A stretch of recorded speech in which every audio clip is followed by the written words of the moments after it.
Hello, দেখুন আমাদের রাজ্যে বিশেষ বিশেষ ভাবে তিনটে জায়গাকে উন্নয়নের দিক থেকে পিছিয়ে পড়া হিসেবে চিহ্নিত করে আলাদা দপ্তর, আলাদা মন্ত্রক, আলাদা বরাদ্দ করা হয়েছিল। এটা অনেক দিনের, আজকের নতুন কিছু নয়। একটি উত্তরবঙ্গ উন্নয়ন দপ্তর, একটি সুন্দরবন উন্নয়ন দপ্তর, আর একটি হচ্ছে পশ্চিমাঞ্চল উন্নয়ন দপ্তর। এবং পশ্চিমাঞ্চল উন্নয়ন দপ্তরের অধীন মোট 76টি ব্লক রয়েছে গ্রামীণ এলাকা। এই ব্লক এলাকাতে আমাদের ডেভেলপমেন্টের কাজ করতে হবে। এখানে পরিকাঠামোগত উন্নয়ন, সামাজিক ক্ষেত্রে উন্নয়ন, জীবন জীবিকার মান উন্নয়ন এবং বিশেষ করে এই এলাকাতে তফসিলি জাতি, উপজাতি, কুর্মী, বাউরি সহ সমস্ত মানুষকে, যারা আমাদের, আমি মনে করি যারা মূল্যবাসী, তাদের ডেভেলপমেন্টের জন্য আমাদের বিশেষ বিশেষ নজর দেওয়া উচিত। 2019 সালে ঝাড়গ্রাম, আসানসোল, বর্ধমান, দুর্গাপুর, বাঁকুড়া, বিষ্ণুপুর, পুরুলিয়া, মেদিনীপুর আসন ভারতীয় জনতা পার্টি জেতার পরে প্রাক্তন মুখ্যমন্ত্রীর রাগ এসে পড়ে এখানকার মানুষের উপরে। সেই কারণে তিনি তার 2021 থেকে 26 সময়কালে পশ্চিমাঞ্চল উন্নয়ন দপ্তরকে অকেজ করে রেখেছিলেন,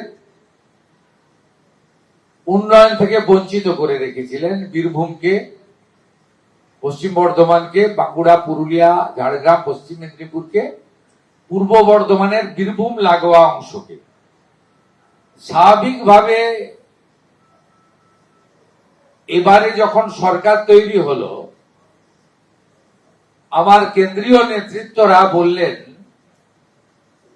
যে মুখ্যমন্ত্রীর পুলিশ দপ্তর ইত্যাদি ইত্যাদি বড় বড় দপ্তর তো থাকবেই, কিন্তু এই দুটো জায়গার উন্নয়নের দায়িত্বটা মুখ্যমন্ত্রীকে নিতে হবে। একটা হচ্ছে সুন্দরবন আর একটা হচ্ছে পশ্চিমাঞ্চল। তাই আমার যে কটা দপ্তর, আমি যে কটা দপ্তরের মন্ত্রী, তার মধ্যে পশ্চিমাঞ্চল উন্নয়ন দপ্তরও পড়ে। আমি আজকে এই এলাকার সম্মানীয়া বিধায়ক বৃন্দ, আমার সমস্ত সহকর্মী মন্ত্রীবৃন্দ, এই এলাকা থেকে যারা ক্যাবিনেটে আছেন, MIC, MOS, all BDOs, all DM এবং প্রিন্সিপাল সেক্রেটারি ছোটেন ডি লামার নেতৃত্বে পিইউপির সমস্ত special secretary, joint secretary, engineering cell, আমরা এখানে আলোচনা করলাম, পরিকল্পনা করলাম। আগামী 3 মাসের একটা পরিকল্পনা হলো সেপ্টেম্বর, অক্টোবর, নভেম্বর, এই মাসে পরিকল্পনাগুলো তোলা, স্কিম বানানো, ডিপিআর বানানো ইত্যাদি করা এবং পরের মাসে টেন্ডার ফ্লোট করা, পুজোর পর থেকে শুকনো সময় থেকে কাজগুলো শুরু করা। এবং এতে অগ্রাধিকার দিতে আমরা বলেছি পিছিয়ে পড়া গ্রামগুলিকে। আমরা চিহ্নিত করে দিয়েছি পার অঞ্চল অন্তত 50 লক্ষ টাকা করে আমরা কাজ করতে চাই। এইভাবে নানা আলোচনা আজকে এখানে হয়েছে। বিধায়করা দুটো থেকে আলোচনায় অংশ নিয়েছেন। আমি যেহেতু আকাশপথে আসতে পারিনি, আমার 2 ঘন্টা লেট হয়েছে এখানে আসতে, 4:15-তে আমি এসেছিলাম। আমিও এনাদের সঙ্গে কিছুটা বক্তব্য, কিছুটা ইন্টারেকশন, কিছুটা ইন্টারভেনশন, কিছুটা পাওয়ার পয়েন্ট প্রেজেন্টেশনের মাধ্যমে আলোচনা করে আমরা একটা রোডম্যাপ বানিয়েছি। পশ্চিমাঞ্চলের লোক শুনলে ক্রোধান্বিত হবেন। বিগত দিনে যিনি মুখ্যমন্ত্রী ছিলেন, প্রাক্তন, তিনি গত অর্থবর্ষে মাত্র 20 কোটি টাকা বরাদ্দ করেছিলেন, 6 কোটি টাকার কাজ হয়েছে। আমি পূর্ণাঙ্গ বাজেট আমাদের হয়নি, কারণ 4 মাসের বাজেট ভোট অন অ্যাকাউন্ট হয়েছিল।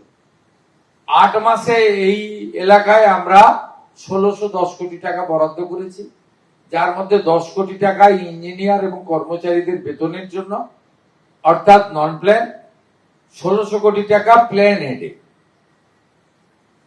আমি চেষ্টা করব মার্চ মাসের মধ্যে এই টাকা যাতে সমস্ত আধিকারিক এবং জনপ্রতিনিধির সাহায্য নিয়ে, জঙ্গলমহলের মানুষ যে বিরাট প্রত্যাশা নিয়ে মাননীয় প্রধানমন্ত্রী নরেন্দ্র মোদীর গ্যারেন্টিকে বিশ্বাস করে আমাদেরকে ক্ষমতায় এনেছেন, সেটা আমরা যাতে করতে পারি। আমি জেলা শাসক পর্যন্ত আমরা খুব হ্যাপি, ভালো কাজ হচ্ছে। আনহ্যাপি বলবো না। আমি আজকে এখানকার বিডিও যারা ছিলেন 74-75 জন, তাদেরকে বলেছি যে আপনারা আরো বেশি অ্যাক্টিভ হন। যাই সিদ্ধান্ত বিধায়ক, ডিএম, সরকার নিক না কেন, ইমপ্লিমেন্টেশন আপনাদের কাছে। আপনাদের লেভেলে আমার মনে হয় কিছু কিছু মানুষের এখনো জড়তা কাটেনি। সব ভিডিওর নয়, কিছু কিছু লোকের। আমি ওদের জড়তা কাটার জন্য বলেছিলাম, এবং আমি অনেক ভিডিওদের, বিশেষ করে অর্থনৈতিক এবং উন্নয়নের ক্ষেত্রে পিছিয়ে থাকা ব্লকগুলি, নয়াগ্রাম, পান্ডোয়ান, ভিডিওদের সঙ্গে আমি ইন্টারাকশনও করেছি 2-3 জনের সঙ্গে। আমি তাদেরকে বলেছি যে পিউপির কাজ করতে হবে, টাকা খরচ করতে হবে, আর 6টা প্রজেক্ট, ফ্ল্যাগশিপ প্রজেক্ট প্রকৃত প্রাপকদের কাছে যেন যায়। 1 অন্নপূর্ণা যোজনা, 2 আয়ুষ্মান ভারত, এবং যারা আয়ুষ্মান ভারত পাবে না, প্রধানমন্ত্রী মুখ্যমন্ত্রী স্বাস্থ্য বীমা যোজনা, 3য় বিকশিত ভারত জিনাবজি, আমরা 12,000 কোটির কাজ করব, 125 দিনের কাজ দেব, 34,500 টাকা বছরে পাবে পরিবারগুলি। 4র্থত প্রধানমন্ত্রী আবাস, 25 লক্ষ বাড়ির নাম নথিভুক্ত হয়েছে, আরো যদি থাকে চিহ্নিত করে দিন, সবাইকে বাড়ি দেব। তার সঙ্গে প্রধানমন্ত্রী সূর্য ঘর, রাজ্যে মাত্র 4,500 বাড়িতে এখন অব্দি এই ঘর, সূর্য ঘরে আলো লাগাতে আমরা পেরেছি। আমাদের ভারত সরকার 1 লাখ টার্গেট দিয়েছে, আমরা 5 লক্ষ করতে চাই। সে বিষয়ে আলোচনা হয়েছে। নল আছে, জল নাই। জল জীবন মিশনের কাজকে সম্পূর্ণ করতে গেলে প্রয়োজন হলে পিউপির টাকা লাগিয়ে নল আর জলের মধ্যে যে মাঝখানে যে চুরিটা হয়ে গেছে, চুরি তো হয়ে গেছে, তার জন্য অন্য ব্যবস্থা আছে, কিন্তু জলটা যাতে মানুষ পায় তার ব্যবস্থা নেওয়ার জন্য আমরা সব দিক থেকে একটা বহুমুখী এখানে উন্নয়নের কথা বলে গেলাম। আর ঝাড়গ্রামে পিউপির অফিস নেই, চালু করতে বলেছি। বোলপুরের বীরভূমের অফিস চালু রেখেও সিউড়িতে জেলা পরিষদে আরেকটা ক্যাম্প অফিস চালু করতে বলেছি। এরকম নানা ছোট ছোট বিষয়ে উঠে এসেছে, সেগুলো আমরা সমাধান করেছি। কিছু ইঞ্জিনিয়ার আমরা দিয়েছি পশ্চিমাঞ্চল উন্নয়ন পর্ষদ। আর অগ্রাধিকারের মধ্যে আইসিডিএস সেন্টার, প্রাইমারি স্কুল, সব স্কুলে লেডিস এবং মেল ফিমেল টয়লেট, ডাইনিং সহ কিচেন, সমস্ত বীরভূম থেকে শুরু করে এই এলাকা ভীষণ গরম হয়, সব স্কুলে ফ্যান দেওয়ার বিষয়ে কথা বলেছি, ডাইরেকশন দিয়েছি। আর বীরভূমে পাথর চলছে কিনা জিজ্ঞেস করলাম, বলো না বন্ধ হয়েছে। পুরুলিয়াকে জিজ্ঞেস করলাম কয়লা চলছে কিনা, বলছে না কয়লা বন্ধ হয়েছে। পশ্চিম বর্ধমানকে জিজ্ঞেস করলাম কয়লা বালি লুট হচ্ছে কিনা, বলো বন্ধ হয়েছে। ঝাড়গ্রামকে জিজ্ঞেস করলাম, মেদিনীপুরকে জিজ্ঞেস করলাম দলে দলে গোমাতাকে হাঁটিয়ে নিয়ে যাচ্ছে কিনা, বলো না না গোমাতাদের আর রাস্তায় হাঁটাতে দেখা যাচ্ছে না।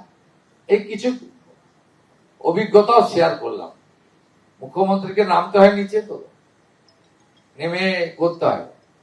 আজকে বিপ্লবী ক্ষুদিরাম বসুর আত্মবলিদান দিবস। এই পূর্ণ দিনে কেশপুরের মোহবনীতে তাকে প্রণাম করে পশ্চিমাঞ্চলের উন্নয়নের শপথ নিয়ে এখন আমি প্রস্থান করছি।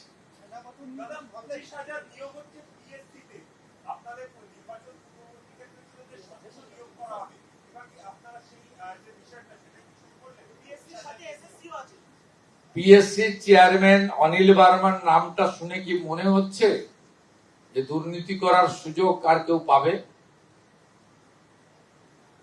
এসএসসি কে রাজনীতি মুক্তকরণ করে দূষণ নারিয়ালাকে চেয়ারম্যান করার মধ্য দিয়ে কি বার্তা আমরা দিয়েছি? তাদেরকে অটোনমি দেওয়া হয়েছে। পিএসসি, এসএসসি তারা যা প্রেস কনফারেন্স করেছেন এটা গভর্নমেন্টের কাজ। আমাদের কি কাজ? রিক্রুটমেন্টে আমাদের তিনটে কাজ। একটা হচ্ছে ক্যাবিনেটের সিদ্ধান্ত নেওয়া, জব ক্রিয়েশন, অনুমোদন দেওয়া ক্যাবিনেট থেকে, আর অর্থ দপ্তরের মঞ্জুরি। এই তিনটে কাজ ছাড়া আমাদের আর কোনো কাজ নেই। আমার আরেকটা ইচ্ছা আছে, আমি এসএসসি, পিএসসি, পুলিশ রিক্রুটমেন্ট বোর্ডকে বলেছি, সব প্রসেস শেষ হয়ে যাওয়ার পরে আমাকে এবং মন্ত্রী বিধায়কদের ডাকবেন, আমরা একটু এমপ্লয়মেন্ট লেটার গুলো তুলে দিতে চাই আপনাদের সামনে। এর থেকে বেশি কিছু আমাদের চাওয়া নেই। আপনারা দেখবেন কিভাবে স্বচ্ছতার ভিত্তিতে নিয়োগ হয়। এখানে সব প্রাইমারি স্কুলে দেখবেন সিপিএম তার ক্যাডার ঢুকিয়েছে, সিপিএম এর আমলে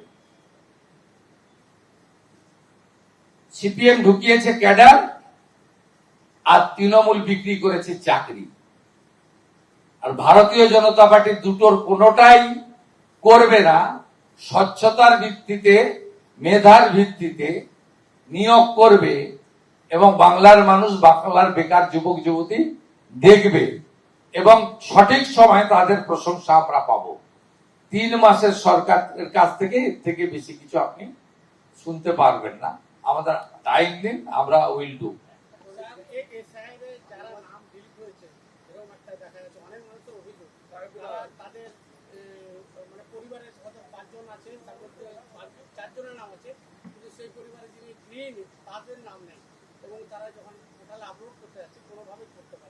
নাম আবেদন করবেন নাম তোলার জন্য। না, আপনি ইন্ডিভিজুয়াল কেস বলছেন, আমি কি করে বলবো? না, এটা মুখ্যমন্ত্রীর কাজ নয়। মুখ্যমন্ত্রী শুধু দুটো কথা বলতে পারে, যে হিন্দু শরণার্থীরা বাংলাদেশ থেকে এসেছেন তারা সিএএ তে আবেদন করুন, যতক্ষণ না নিষ্পত্তি হচ্ছে রেশন থেকে, অন্নপূর্ণা থেকে, বয়স্ক ভাতা থেকে কোন অধিকার থেকে বঞ্চিত হবেন না। আর যারা সুপ্রিম কোর্টের নির্দেশে ট্রাইব্যুনালে আবেদন করে রেখেছেন, ট্রাইব্যুনাল যতক্ষণ না তাদের নিষ্পত্তি করছে তাদের কোনো অধিকার থেকে রাজ্য সরকার বঞ্চিত করতে পারবে না, করবে না। এই দুটো কথা বলতে পারি।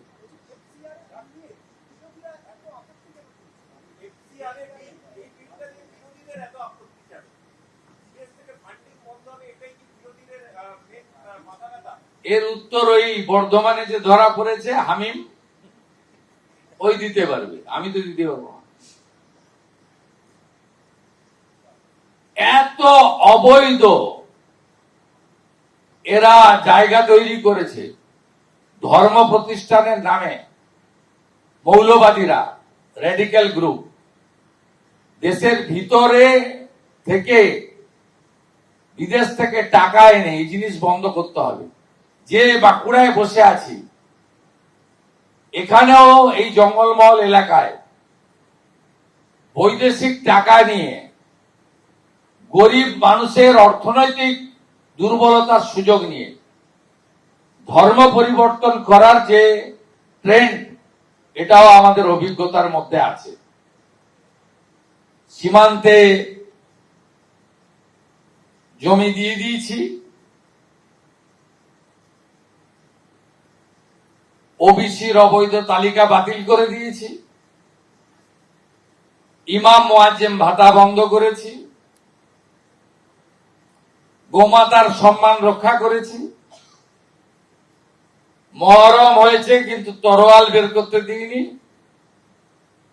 কিছুদিনের মধ্যে ইউসিসি আসবে, এক দেশ এক প্রধান এক রাজ্য, এক মুখ্যমন্ত্রী, এক আইন, UCC, we all are equal.